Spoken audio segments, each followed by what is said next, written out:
नमस्कार दोस्तों, स्वागत है आपका जीएस सिविल अड्डा पर। आज है 17 जुलाई 2022। तो 17 जुलाई 2022 से करंट अफेयर्स के जितने भी क्वेश्चन बनाए जा सकते हैं आज हम इस वीडियो में डिस्कस करेंगे। और इसका फ्री पीडीएफ लिंक आपको वीडियो के डिस्क्रिप्शन में दे दिया गया है, वहां पर जाकर आप पीडीएफ डाउनलोड कर सकते हैं बिल्कुल फ्री में। तो चलिए शुरू करते हैं आज के पहले क्वेश्चन से। बहुत ही महत्वपूर्ण क्वेश्चन है। हाल ही में किसने भारत के शीर्ष कॉलेजों और विश्वविद्यालयों की NIRF रैंकिंग 2022 जारी की है?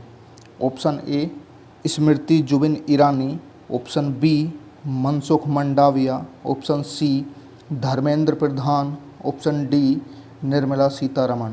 तो हाल ही में दोस्तों हमारे शिक्षा मंत्री धर्मेंद्र प्रधान जी ने कॉलेजों और विश्वविद्यालयों की NIRF रैंकिंग 2022 जारी की है।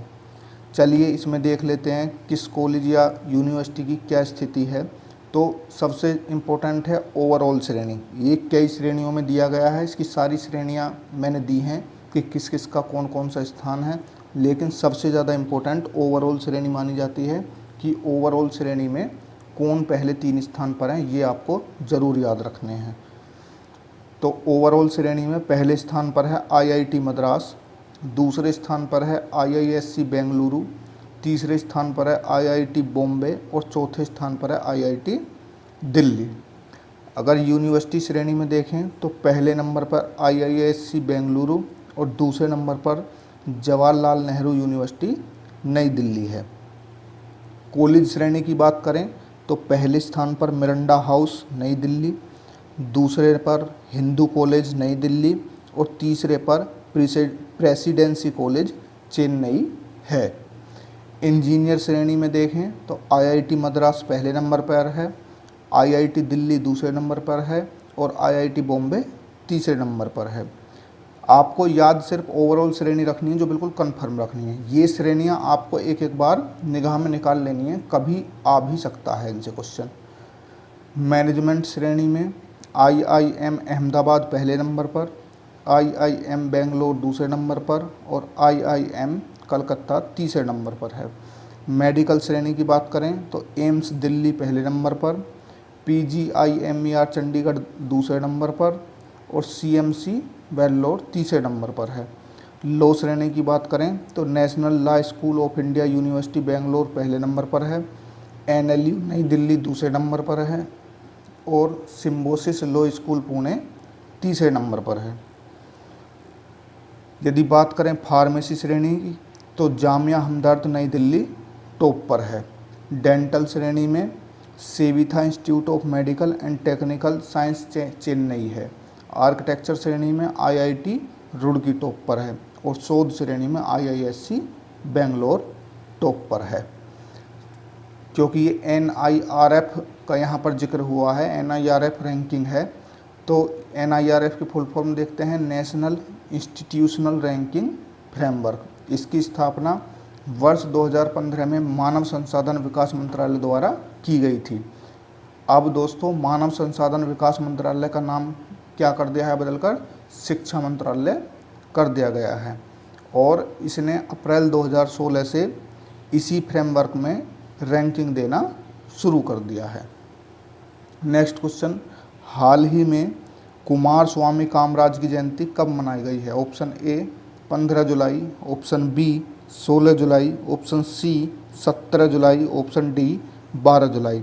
तो हाल ही में कुमार स्वामी कामराज की जयंती 15 जुलाई को मनाई गई है। इनके बारे में जानकारी लेते हैं। इनका जन्म 15 जुलाई 1903 को तमिलनाडु में हुआ था। असहयोग आंदोलन, वेदारण्य में नमक सत्याग्रह आदि में महत्वपूर्ण भूमिका निभाए जाने के कारण ये कई बार जेल भी गए। इन्हें मद्रास विधानसभा के लिए निर्विरोध चुना गया और ये मद्रास के CM भी रहे, जिसे अब तमिलनाडु के नाम से आप लोग जानते हैं। 1946 में संविधान सभा के लिए भी इन्हें चुना गया और 1952 में संसद के लिए भी इन्हें चुना गया। 1975 में इनका निधन हो गया और 1976 में मरणोपरांत इन्हें भारत के सर्वोच्च सम्मान भारत रत्न से सम्मानित किया गया। अब बात हो रही थी इम्पोर्टेंट डेज की, तो जुलाई में अब तक मनाए गए महत्वपूर्ण दिवसों को हम देख लेते हैं। 15 जुलाई को विश्व युवा कौशल दिवस मनाया गया था। 12 जुलाई को अंतर्राष्ट्रीय मलाला दिवस मनाया गया था। 11 जुलाई को विश्व जनसंख्या दिवस मनाया गया था। 10 जुलाई को राष्ट्रीय मछली किसान दिवस मनाया गया था। 7 जुलाई को विश्व किसवली भाषा दिवस मनाया गया था। 6 जुलाई को विश्व जूनोसिस रोग दिवस मनाया गया था।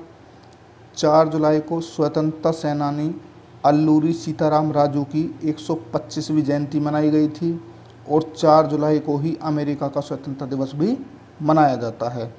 3 जुलाई को अंतर्राष्ट्रीय प्लास्टिक बैग मुक्त दिवस मनाया गया था। 2 जुलाई को विश्व खेल पत्रकार दिवस, अंतर्राष्ट्रीय सहकारिता दिवस और यूएफओ दिवस मनाया गया था।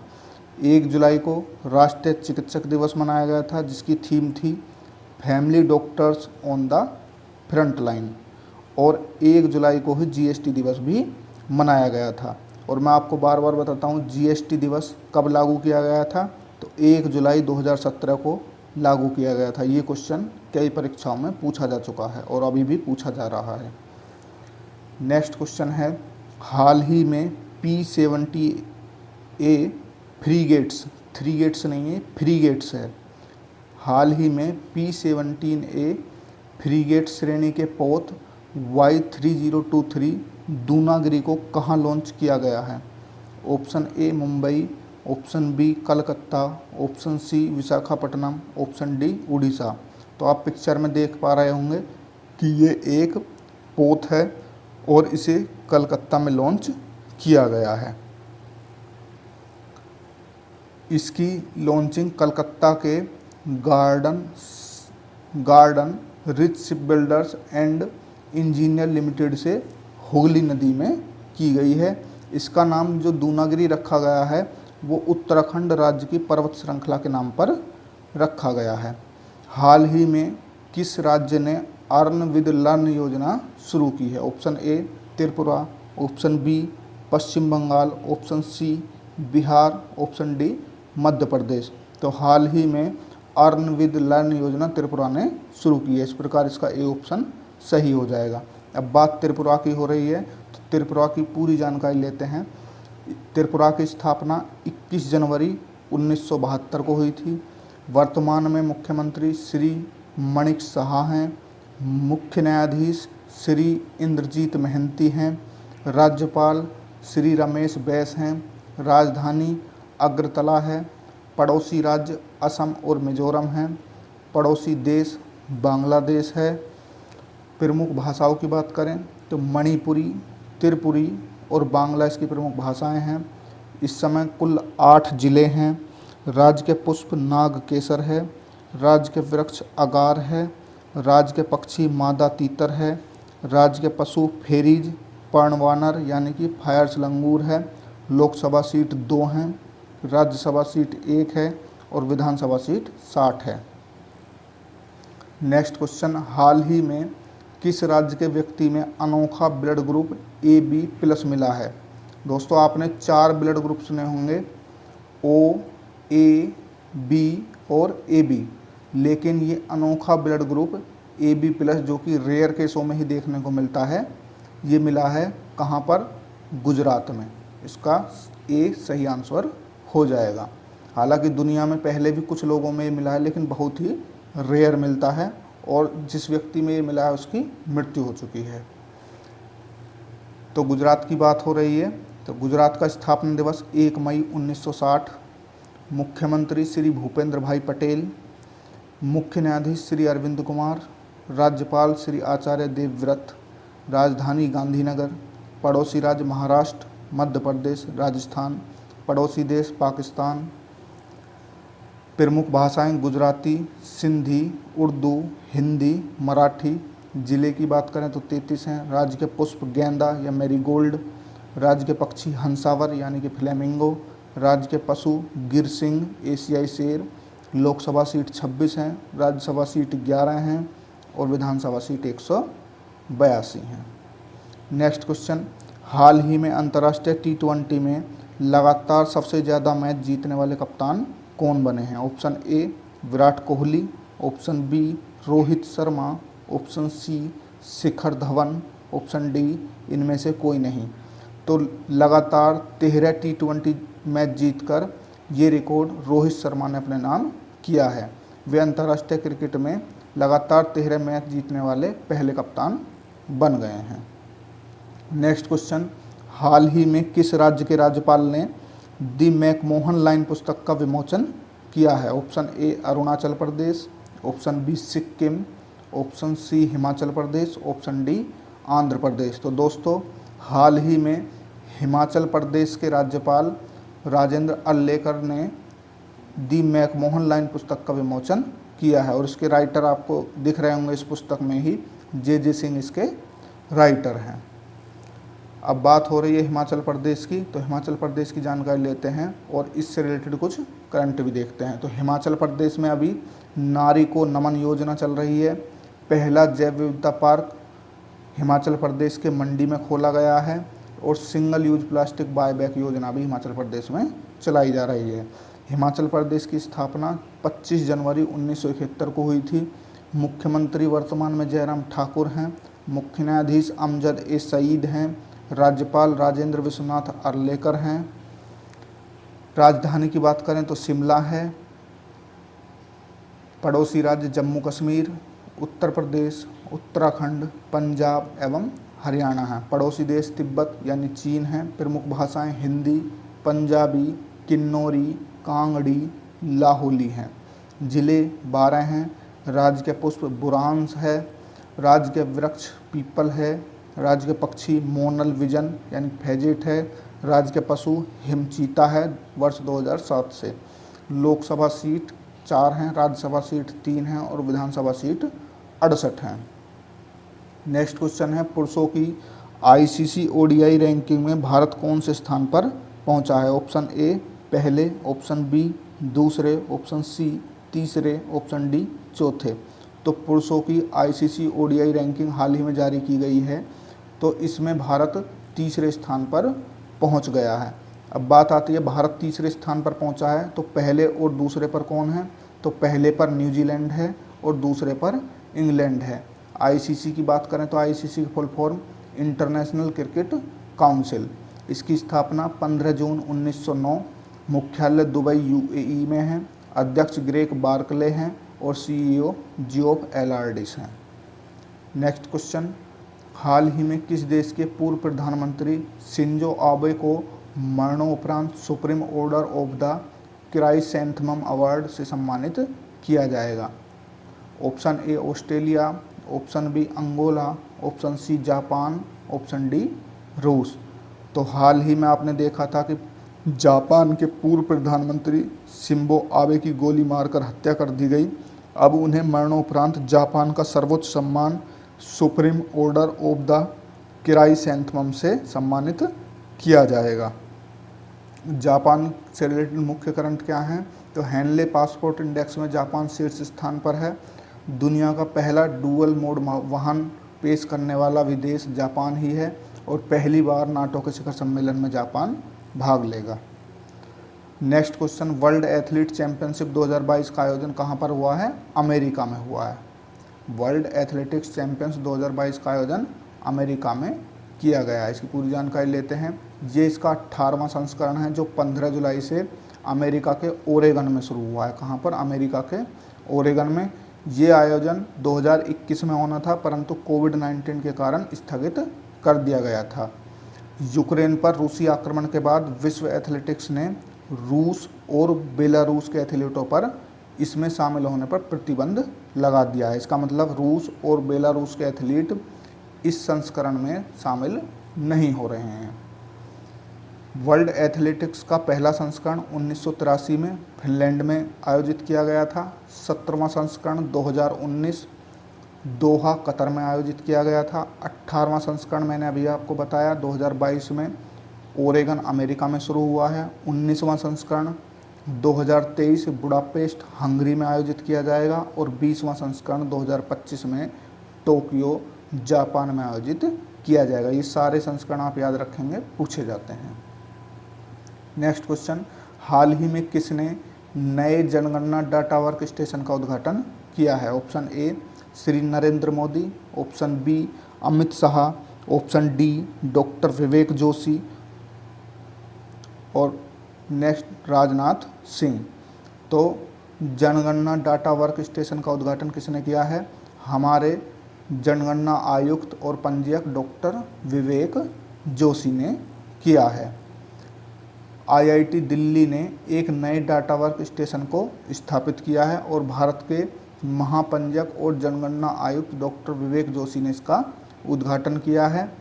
16वीं जनगणना 2021 में होनी थी, लेकिन इसे कई बार स्थगित करते हुए अब 2023-24 के लिए स्थगित कर दिया गया है कोविड-19 की वजह से। नेक्स्ट क्वेश्चन, I2U2 के पहले वर्चुअल शिखर सम्मेलन में भारत की तरफ से किसने भाग लिया है? Option A Shri Narendra Modi, option B S Jaishankar, option C Vinay Mohan Kwatra, option D Harshvardhan Shringla. तो हाल ही में हमारे प्रधानमंत्री श्री नरेंद्र मोदी ने I2U2 के पहले वर्चुअल शिखर सम्मेलन में भाग लिया है। अब I2U2 का क्या मतलब होता है? देखिए, I2 का मतलब है 2 आई। पहले आई का मतलब इंडिया, दूसरा आई का मतलब इजराइल, और इसी प्रकार 2 यू का मतलब हो जाएगा, पहले यू का मतलब USA और दूसरे यू का मतलब UAE। तो इसमें इंडिया, इजराइल, USA और UAE, इन 4 देशों का ये संगठन है I2U2। और इसके पहले वर्चुअल शिखर सम्मेलन वर्चुअली रूप से आयोजित किया गया है, जिसमें श्री नरेंद्र मोदी जी ने भारत की तरफ से प्रतिनिधित्व किया है। अन्य ऑप्शंस देख लें, एस जयशंकर भारत के विदेश मंत्री हैं और विनय मोहन क्वात्रा विदेश सचिव हैं, और इनसे पहले हर्षवर्धन श्रृंगला विदेश सचिव थे। तो I2U2 इसे पश्चिमी क्वाड भी कहा जाता है। क्या कहा जाता है? पश्चिमी क्वाड भी कहा जाता है। क्वाड की बात हो रही है, इसे तो पश्चिमी क्वाड कहा जा रहा है। असली क्वाड किन देशों का समूह है? तो ऑस्ट्रेलिया, अमेरिका, भारत और जापान, ये इन 4 देशों के समूह को क्वाड कहा जाता है। इसमें PM नरेंद्र मोदी, अमेरिकी राष्ट्रपति जो बाइडेन, इजराइल के PM यायर लेपिड और UAE के राष्ट्रपति मोहम्मद बिन जायद अल नहयान ने हिस्सा लिया है। नेक्स्ट, साइबर सुरक्षा में सहयोग पर बिम्स्टेक विशेषज्ञ समूह की 2 दिवसीय बैठक का आयोजन कहाँ किया गया है? Option A Laos, option B Dhaka, option C New Delhi, option D Mumbai. तो साइबर सुरक्षा में सहयोग पर बिम्स्टेक विशेषज्ञ समूह की 2 दिवसीय बैठक का आयोजन नई दिल्ली में किया गया है। बात बिम्स्टेक की हो रही है, तो आप मैप में देख पा रहे होंगे, ये जितना भी मैप है ये पूरा बिम्स्टेक देशों का समूह है। किसका समूह है? बिम्स्टेक देशों का। बिम्स्टेक की फुल फॉर्म होती है bay of Bengal initiative for multi sectoral technical and economic cooperation. क्या है बिम्स्टेक की full form? Bay of Bengal initiative for multi sectoral technical and economic cooperation. इसके सदस्य देश जितने भी आपको मैप में दिखाई दे रहे हैं यही हैं: India, Nepal, Bhutan, Bangladesh, Myanmar, Thailand और श्रीलंका। ठीक, इसके बारे में और जानकारी लेते हैं। ये मैप से आप सारे के सारे याद रखेंगे, मतलब कि बंगाल की खाड़ी के इर्द गिर्द जितने भी देश हैं वे सभी बिम्स्टेक में शामिल हैं। बंगाल की खाड़ी के नीचे आप देख रहे होंगे बे ऑफ बंगाल, तो बंगाल की खाड़ी के आसपास के सभी देश बिम्स्टेक में शामिल हैं। और जानकारी लेते हैं इसके बारे में। तो राष्ट्रीय सुरक्षा परिषद सचिवालय नई दिल्ली में आयोजित किया गया है। इसका आयोजन कहाँ किया है? बिम्स्टेक साइबर सुरक्षा का सम्मेलन का तो राष्ट्रीय सुरक्षा परिषद सचिवालय नई दिल्ली में किया गया, और इसकी अध्यक्षता साइबर सुरक्षा के राष्ट्रीय समन्वयक जनरल राजेश पंत ने की है। इसकी फुल फॉर्म मैं आपको बता चुका हूँ, bay of Bengal initiative for multi sectoral technical and economic cooperation. इसकी स्थापना की बात करें तो बैंकॉक घोषणा द्वारा 6 जून 1997 को इसकी घोषणा की थी, और केवल 4 देशों के द्वारा इसकी स्थापना की गई थी शुरू में। तो वे 4 देश कौन कौन से थे? इससे आप याद रखेंगे कि बिस्ट पहले इसका नाम था, बिस्टेक करके इसका बिस्ट ईसी करके इसका नाम था। तो बिस्ट से आप याद रखेंगे 4 देश कौन कौन से? बांग्लादेश, इंडिया, श्रीलंका और थाईलैंड। संस्थापक जो देश थे इसके वे कौन कौन थे? बांग्लादेश, इंडिया, श्रीलंका और थाईलैंड। इसके बाद दिसंबर 1997 में ही म्यांमार जुड़ा और 2004 में नेपाल और भूटान जुड़े, जिसके कारण अब इसका नाम क्या है, बिम्सटेक है। आपको मैंने सदस्य देश मैप में दिखाई दिए हैं। 7 वर्तमान में इसके सदस्य देश हैं, भारत, नेपाल, भूटान, बांग्लादेश, श्रीलंका, म्यांमार और थाईलैंड। स्किल इंडिया कार्यक्रम की 7वीं वर्षगांठ कब मनाई गई है? ऑप्शन ए 11 जुलाई, ऑप्शन बी 12 जुलाई, ऑप्शन सी 14 जुलाई, ऑप्शन डी 15 जुलाई। तो स्किल इंडिया कार्यक्रम की 7वीं वर्षगांठ दोस्तों अभी हाल ही में 15 जुलाई को मनाई गई है। इसे राष्ट्रीय कौशल विकास मिशन के नाम से भी जाना जाता है और इसकी शुरुआत वर्ष 2015 में प्रधानमंत्री नरेंद्र मोदी जी के द्वारा की गई थी। नेक्स्ट क्वेश्चन है, उपभोक्ता मामले विभाग ने राइट टू रिपेयर फ्रेमवर्क के लिए एक समिति का गठन किया है। इस समिति की अध्यक्षता किसके द्वारा की जाएगी? Option A Shrimati Nidhi Khare, option B K Kasturi Rangan, option C Shaktikanta Das, option D S Somnath.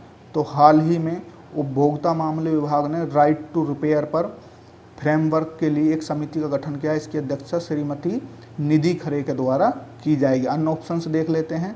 के कस्तूरी रंगन, ये NEP यानी कि राष्ट्रीय शिक्षा नीति 2020 की अध्यक्षता इन्होंने की थी। शक्तिकांत दास हमारे 25वें नंबर के RBI के गवर्नर हैं और एस सोमनाथ वर्तमान में इसरो के चेयरमैन हैं। नेक्स्ट क्वेश्चन, संबल और सामर्थ्य किस योजना या मिशन की 2 उपयोजनाएं हैं? Option A mission Indradhanush, option B Atal innovation mission, option C mission Shakti, option D Poshan mission. तो संबल और सामर्थ्य मिशन शक्ति की 2 उपयोजनाएं हैं। ठीक, यह योजना महिला एवं बाल विकास मंत्रालय द्वारा चलाई जा रही है। तो वर्तमान में हमारी महिला एवं बाल विकास मंत्री कौन है? स्मृति जुबिन ईरानी हमारी वर्तमान में महिला एवं बाल विकास मंत्री हैं। संबल योजना महिला सुरक्षा के लिए है और सामर्थ्य योजना महिला सशक्तिकरण के लिए है। नेक्स्ट क्वेश्चन है, हाल ही में किस देश के खिलाफ संयुक्त सुरक्षा पर यरूशलेम घोषणा पर इजराइल और अमेरिका द्वारा हस्ताक्षर किए गए हैं? ऑप्शन ए रूस, option B Iran, option C Iraq, option D चीन। तो हाल ही में इजराइल और अमेरिका ने ईरान के खिलाफ यरूशलेम घोषणा पर हस्ताक्षर किए हैं। नेक्स्ट है, हाल ही में किसने भारत का पहला स्वदेश निर्मित लिथियम आयन सेल पेश किया है? Option A Reliance Power, option B Ola Electric, option C Tata Power या इनमें से कोई नहीं। तो पहला स्वदेश निर्मित lithium ion cell Ola Electric ने पेश किया है। नेक्स्ट है, हाल ही में भारत और किस देश ने टेली शिक्षा समझौते ज्ञापन पर हस्ताक्षर किए हैं? ऑप्शन ए रूस, option B America, option C Madagascar, option D Australia. तो दोस्तों हाल ही में भारत और मेडागास्कर ने टेली शिक्षा समझौते पर ज्ञापन पर हस्ताक्षर किए हैं। मैप में आप देख भी पा रहे होंगे, ये है मेडागास्कर और मेडागास्कर की जो कैपिटल है वो अंटानानारिवो है। क्या है? अंटानानारिवो है और इसकी करेंसी मालागासी एरियरी है। क्या है? मालागासी एरियरी। इसके वर्तमान में प्रधानमंत्री क्रिस्टन नटसे हैं और राष्ट्रपति एंड्री राजो एलिना हैं। कौन है? एंड्री राजो एलिना वर्तमान में इसकी राष्ट्रपति हैं। नेक्स्ट, हाल ही में सुधाकर दलेला को किस देश में भारत के अगले राजदूत के रूप में नियुक्त किया गया? Option A Bhutan, option B Bangladesh, option C Nepal, option D Myanmar. तो हाल ही में सुधाकर दलेला को भूटान के राजदूत के रूप में नियुक्त किया गया है। अब बात भूटान की हो रही है तो मैप में ये देखिए, ये है भूटान। भूटान की राजधानी क्या है? थिम्पू। भूटान की करेंसी क्या है? नगल ट्रूम। और भूटान के वर्तमान में प्रधानमंत्री कौन है? तो लोटे शेरिंग। कौन है? लोटे शेरिंग। ठीक। नेक्स्ट क्वेश्चन, हाल ही में मोंटी नॉर्मन का निधन हो गया, वे कौन थे? Option A cricketer, option B संगीतकार, ऑप्शन सी नेता, ऑप्शन डी टेनिस खिलाड़ी। तो मोंटी नॉर्मन इंग्लैंड के बहुत ही फेमस संगीतकार थे। क्यों थे फेमस, देख लेते हैं क्यों थे फेमस। तो ये फेमस इसलिए थे क्योंकि इन्होंने जेम्स बॉन्ड की फिल्मों के लिए थीम ट्यून दी थी।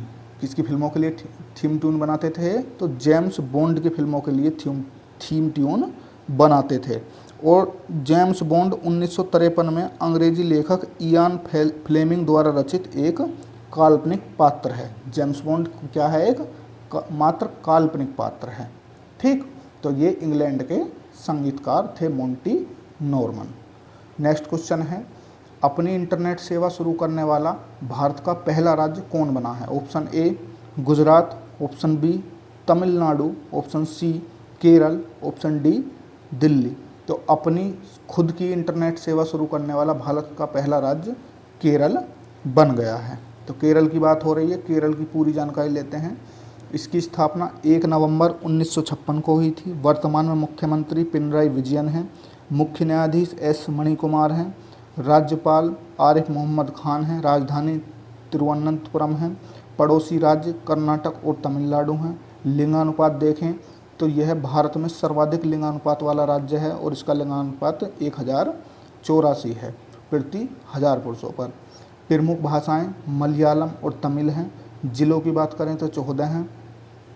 राज्य के पुष्प कन्नीकोन्ना, राज्य के वृक्ष नारियल, राज्य के पक्षी भृंगराज, राज्य के पशु हाथी। लोकसभा सीट 20 हैं, राज्यसभा सीट 9 हैं और विधानसभा सीट 140 हैं। नेक्स्ट क्वेश्चन, हाल ही में किसने दुनिया की सबसे तेज ग्राफिक्स ड्रैम विकसित की है? तो किसने विकसित की है? Option A Google, option B Amazon, option C Samsung, option D Nokia. तो हाल ही में सैमसंग ने दुनिया की सबसे तेज ग्राफिक्स ड्रैम विकसित की है। और सैमसंग कहाँ की कंपनी है? तो ये दक्षिण कोरिया की कंपनी है। दक्षिण कोरिया की राजधानी क्या है? सियोल। नेक्स्ट क्वेश्चन, हाल ही में किसने कनेक्टिंग थ्रू कल्चर नामक पुस्तक लॉन्च की है? Option A doctor S Jaishankar, option B Rajnath Singh, option C Jitendra Singh, option D Giriraj Singh. तो हाल ही में कनेक्टिंग थ्रू कल्चर नामक पुस्तक डॉक्टर एस जयशंकर, जो कि हमारे विदेश मंत्री हैं, उन्होंने लॉन्च की है। तो दोस्तों आज के लिए इतने ही क्वेश्चन थे। कल फिर मुलाकात होगी और हमारे स्टैटिक जीके के प्रोग्राम कुछ रुक गए थे बीच में, उन्हें फिर से शुरू किया जा रहा है। इतिहास की क्लास भी आपको कंटिन्यू मिलेंगी और कुछ अन्य सब्जेक्ट्स की भी, क्योंकि यूपी में बहुत ही ज़्यादा एग्ज़ाम कंडक्ट कराने वाली है यूपी सरकार आने वाले समय में। तो यूपी स्पेशल भी आपको जल्दी ही प्रोवाइड कराया जाएगा और अन्य विषयों पर भी आपको लेक्चर्स जल्दी प्रोवाइड कराए जाएंगे। तो बने रहिए, स्टे मोटिवेटेड। नमस्कार, धन्यवाद।